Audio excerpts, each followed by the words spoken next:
ታሪኩን እስከመጨረሻው ስሙት፣ መጨረሻውን በጣም ትወዱታላችሁ። በሚነድ ቤት ውስጥ የአንዲት ትንሽ ልጅ የድረሱልኝ እሪታ በወፍራም ጢስና እየተስፋፋ ባለው ነበልባል መካከል ለሰከንድ እንኳን ሳያመነታ ቦርሳውን ወደ ጎን ወርውሮ ወደ ድምፁ አቅጣጫ ሮጠ። አንዲት ትንሽ ልጅ በአሮጌ ወንበር ላይ ታስራ እሳቱ በዙሪያ ያሉትን ነገሮች እያነደዳቸው አያት። ወዲያውኑ ወደ ሙቀቱ ዘልቆ በመግባት በችኮላ ፈታት። ዴቭ የቀረችውን ጉልበት ሁሉ ተጠቅሞ ልጅቷን ጎተታት። ልጅቷ ለጊዜው ከጭንቀት ድና ነበር። በጉጉት በዚያ ቦርሳ ውስጥ ምን እንደነበረ ጠየቀችው።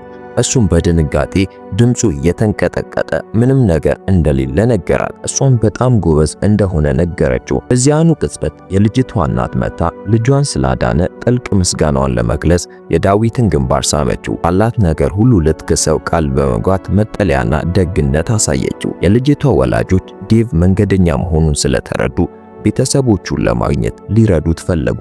ነገር ግን በአካባቢው ቢጠይቁም ማንነቱን ወይም ከየት እንደመጣ የሚያውቅ ሰው አላገኙም። ከጥቂት ቀናት በፊት ዴቭ ከዚህ ቦታ ከ1000 ኪሎ ሜትር በላይ ርቆ ነበር።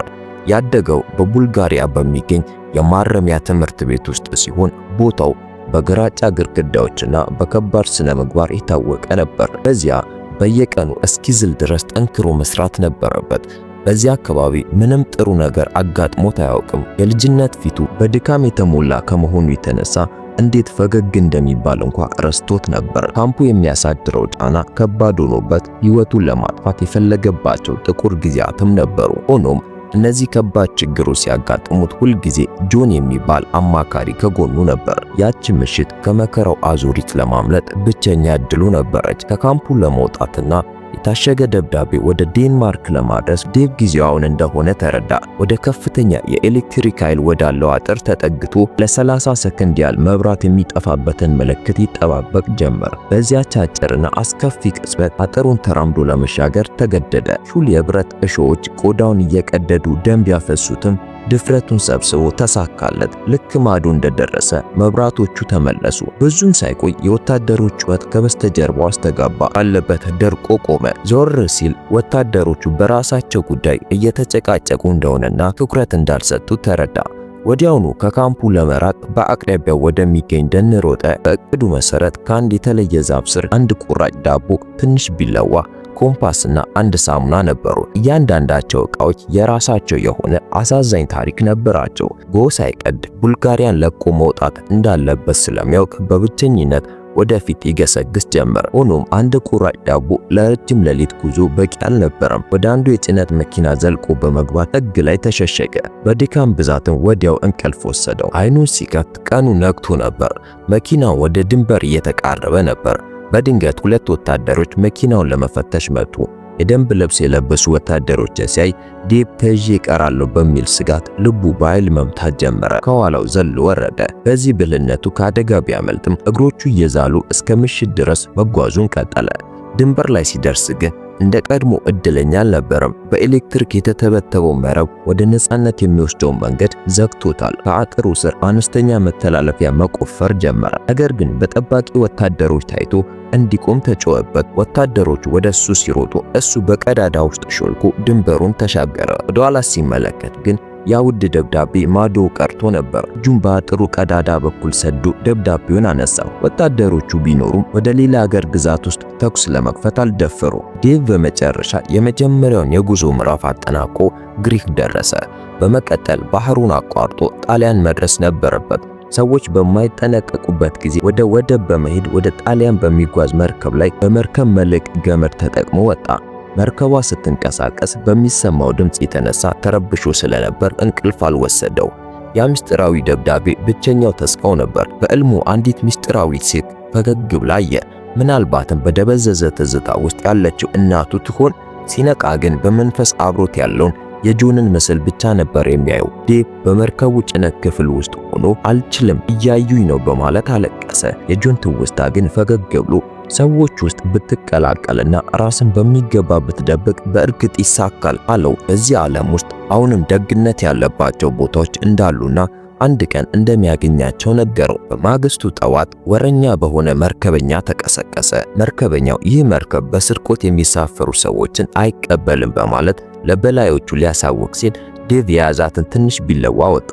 መርከበኛው በቢላዋ ተደስቶ መርከቧ ወደብ ከመድረሷ በፊት ዴቭ እንዲወርድ በሚል ስምምነት እንዲደበቅ ረዳው። ከረጅም ጉዞ በኋላ መርከቧ ወደብ አካባቢ ስትደርስ መርከበኛው ለዴቭ የሕይወት አድን ጃኬት አልብሶ በገመድ ወደ ባህሩ አወረደው። ማዕበል ወደ የብስ እንደሚያደርሰው ነገረው። ዴቭ ለመጀመሪያ ጊዜ ባህር ሲያይ ቢፈራም በጆን ላይ ያለው እምነት ወደ የብስ እንዲደርስ ረዳው።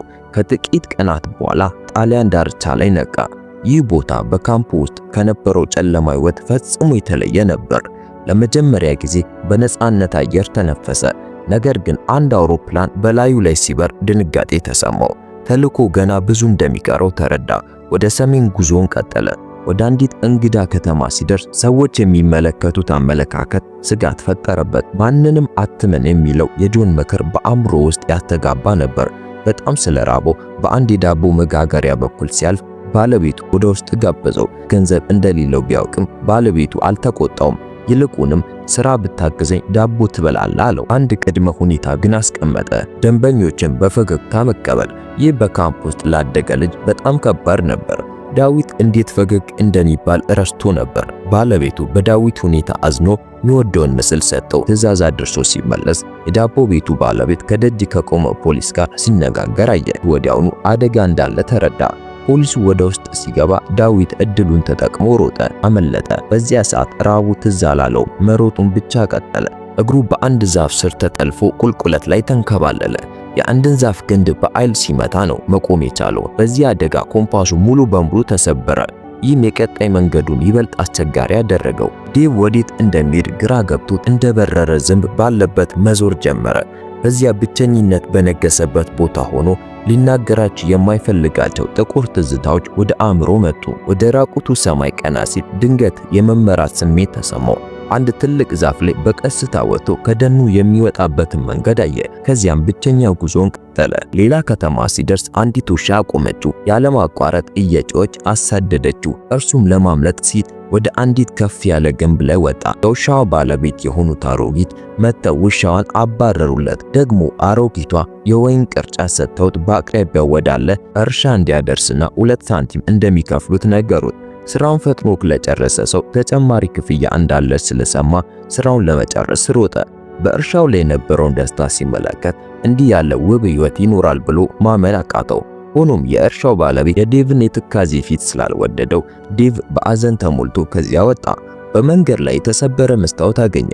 ፊቱ ለሰዎች የማይማርክ የሆነው ለምን እንደሆነ ለማየት ፈለገ። ወደ አንዲት ትንሽ ሱቅ ደርሶ ፈገግ ለማለት ሞከረ። ነገር ግን ፈገግታ ለእርሱ እንግዳ ነበር። ሱቁ ውስጥ ጥቂት ምግቦችን ለማዘዝ ቢሞክርም ባለሱቁ ዴቭ መጸዳጃ ቤት የሚፈልግ መስሎት ነበር። ዴቭ በረሃብ ምክንያት ስለማይጨነቅ በቀጥታ ወደ መደርደሪያው እያመለከተ ብዙ ነገሮችን እንዲያሸጉለት ጠየቀ። ነገር ግን 2 ሳንቲም ብቻ መያዙ ሲያውቅ ተቆጥቶ አሾፈበት። ዴቭም በአዘን ተሞልቶ ሄደ። በዚያው ቅጽበት አንዲት እናትና ልጅ ሲጫወቱ ማየቱ የገዛ እናቱን አስታወሰው። ቤተሰብ ቢኖረው ኖሮ እንዲህ በየመንገዱ በራብና በጥም ባልተንከራተተም ነበር። በዝናብና በብርድ መከራውን ብቻውን ተሸክሟል። እናቱ ከመሞቷ በፊት ስሙን ስትጠራ የነበረው ድምፅ በትዝታው መጣ። ጆን እንዳለው በሕይወት እስካለ ድረስ ሁሉም ነገር ሊቀየር ይችላል። ደብዳቤውን ዴንማርክ ማድረስና ያ ሰው ማን እንደሆነ ማወቅ እንዳለበት ወሰነ። ከከተማው ወጣ ብሎ መኪናቸው ነዳጅ የጨረሰባቸውንና ሲከራከሩ የነበሩ ባለትዳሮችን ረድቶ ነዳጅ አመጣላቸው። ነዳጁን ለማምጣት በሞተር ሳይክል ሲመለስ እንደ ወፍ እጆቹን ዘርግቶ አየሩን እየተመገበው ነበር። በዚያች ቅጽበት ወደፊት አሁንም ጥሩ ነገሮች እንደሚጠብቁት ልቡ ተረዳ። ነዳጁን ካደረሰ በኋላ ዴቭ ጥሩ ክፍያ አገኘ። በዚህም ሆዱ እስኪጠግብ ከመብላቱም በላይ አንድ ትልቅ ቦርሳ ሙሉ ምግብ ገዛ። ከተመገበ በኋላ በፀሐይ በደመቀ የደን መንገድ ጉዞን ቀጠለ። በድካም ብዛት ዝሎ ቢተኛም አንዲት ግራጫ ጥንቸል ቀሰቀሰችው። በጥንቸሏም እየተመራ በድጋሚ አቅጣጫውን አገኘ። አንድ ሰፊ የሱፍ አበባ እርሻ እስኪደርስ ድረስ በድካም ተጓዘ። ሌላ ሰፊ ደን ሲያቋርጥ እንደ መልአክ የምታምር አንዲት ሕፃን በፀሐይ ብርሃን ስትጫወት አየ። ቤታቸው እጅግ የቅንጦት መኖሪያ ነበር። ዴቭ ወደ ውስጥ ለማየት ግንብ ላይ ቢወጣም በኃይል ተጎትቶ ወረደና ተደበደበ። ከዚያ አምልጦ ውሃ ወዳለበት ደን ሮጠ። አፍንጫው እየደማ መሆኑን ሲረዳ በውድ ሳሙናው ሊታጠብ ሞከረ። በደረሰበት ግፍ ተቆጥቶና ተስፋ ቆርጦ ሳሙናውን ወደ ውሃው ውስጥ ወረወረው። ችግር ሲገጥመው ጆንን ያስታውስ ነበር። ጆንም በሕይወት መኖር ብቻ ለውጥ ያመጣል ይለው ነበር። ይሁን እንጂ ፍርሃቱ በማዕበል መልክ ለምን እንደሚመጣበት ሊረዳ አልቻለም። ገና ብዙ ሳያስብ ከሚነድ ቤት ውስጥ የድረሱልኝ ድምፅ ሰማ። ዴቭ በፍጥነት በመግባት የቤተ መንግስቱ ባለቤት ሴት ልጅ ማሪያን አዳናት። በእሷም እርዳታ ለጊዜው በቤተ መንግስቱ እንዲኖር ተደረገ። ማሪያ ለከበረ ተግባሩ አመሰገነችው። የእሷ ፈገግታ ዴቭ የደስታን ትርጉም እንዲረዳና ልቡን ለዓለም እንዲከፍት ረዳው። የመታውም ልጅ ይቅርታ ጠየቀው። የማሪያ እምነት ዴቭ ሁል ጊዜ ሲመኘው የነበረው ነገር ነበር። ቢሆንም ግን ብዙ ግፍ ስላየ ሰዎችን ሙሉ በሙሉ ማመን አልቻለም። በማሪያ አባት የጥናት ክፍል ውስጥ ሆኖ ዴንማርክ የምትገኘው በስዊዘርላንድና በጀርመን በኩል ወደ ሰሜን መሆኑን ተረዳ። ወላጆቹ ስለ ቤቱ ሲጠይቁት የአባትየው አንድ እንቅስቃሴ ድንገት አስፈራው። ሳሙናውን ሲመለከት ከዓመታት በፊት በካምፕ ውስጥ ሳሙና ሰርቆ የነበረበትን አሳዛኝ ትዝታ አስታወሰ። ያ ድርጊት መኮንኑ ጆንን እንዲገድለው ምክንያት ሆኖ ነበር። የጥይቱ ድምፅ ትዝታ ዴቭን ወደ እውነታው መለሰው። ወደ ዴንማርክ መሄድ እንዳለበት አወቀ። ልብሱን ቀይሮ ለማሪያ ደብዳቤ ትቶ ጉዞን ቀጠለ። በአንድ ከተማ ውስጥ በተቃውሞ ሰልፍ መካከል በድንገት ገብቶ በወታደሮች በድንገት ተያዘ። በማጓጓዣ መኪና ውስጥ እያለ የደብዳቤው ማህተም ተሰብሮ ቢመለከትም ውስጥ ያለው ግን የራሱ ማንነት መታወቂያ መሆኑን አወቀ። የጠፋው ልጅ በመጨረሻ ማንነቱን አወቀ። ከወታደሮች አምልጦ ሮጠ። ዴንማርክ የደረሰው ለደብዳቤ ብቻ ሳይሆን ለነጻነቱ ጭምር ነው። ቀደም ሲል የረዳው መርከበኛ በድጋሚ አግኝቶ ተረዳው። ሚላን ደርሶ ተራሮችን አቋርጦ ቆንጆ ሐይቅ ጋር ደረሰ። እዚያም ሶፊ የተባለች ሳሊ አሮጊት አገኘ። ሶፊ በዴቭ ላይ የታየውን አዘን ተረድታ ስዕል እንድትስለው ጠየቀችው። ሶፊ ወደ ስዊዘርላንድ ቤቷ ጋበዘችው።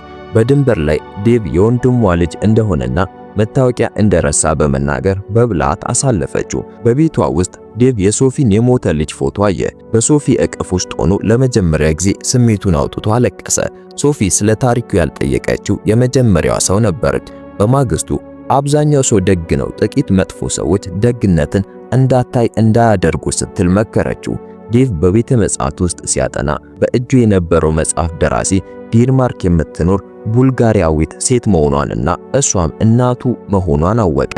በካምፕ ውስጥ የነበረው መኮንን የእናቱ ጓደኛ እንደነበረና እርሱን ለማዳን ሲል እንዳመቻቸ ተረዳ። ሶፊ ዴቭን ወደ ፖሊስ ወስዳ የጉዞ ፍጻሜ ሆነ። ዴቭ ወደ ዴንማርክ በበረራ አመራ። በዚያም ጆን ፈገግ ብሎ አየው። በዴንማርክ ምድር ቀይ ልብስ የለበሰች እናቱን አገኘ። ከብዙ ዓመታት በኋላ ተቃቀፉ። ያ ረጅም ጉዞ በዚህ መልኩ አከተመ። ታሪኩን ከወደዳችሁት ላይክ አድርጉ። ሰብስክራይብ በማድረግ በየቀኑ በአዲስ ፊልም እንገናኝ።